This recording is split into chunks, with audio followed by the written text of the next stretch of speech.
नमस्कार। आज आम्ही फोंडा निवडणुकीच्या दरम्यान भारतीय जनता पार्टीचे सगळे कार्यकर्ते एक दिलान एकजुटीन फोंडा मतदारसंघाचेर लक्ष केंद्रित केल्ले आसा।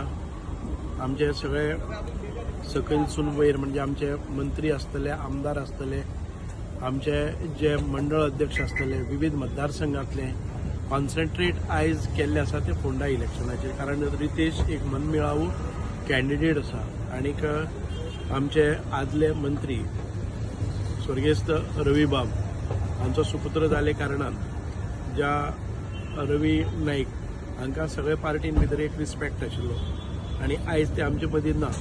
आनी हे जे टर्म आशिल्ले ते रवी नायकाचे आशिल्ले आनी आमकां दिसता की तांचे सुपुत्र जे आसा जे तांच्या फाटल्यान तांचो वारस चलयता आनी त्याच बरोबर तांचे बाकीचे जे कॉलेजीन भितर जावं एडमिनिस्ट्रेशना भितर बरो अनुभव आशिल्लो आनी शांत सुस्वाभावी असो आमचो उमेदवार भारतीय जनता पार्टीचो रितेश।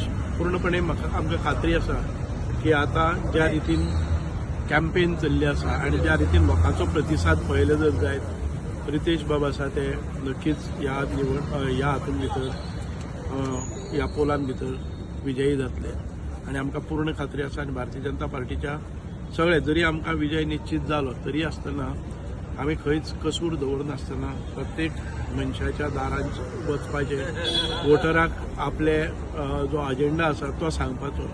जरी पिरियड कमी आसलो तरी आसतना आमी तितकेच म्हत्वाची निवडणूक एक दीस आसले किंवा बाकीचे आमी ती प्रत्येक निवडणूक ही आसा ती आमी तितकीच इम्पॉर्टंट मानता।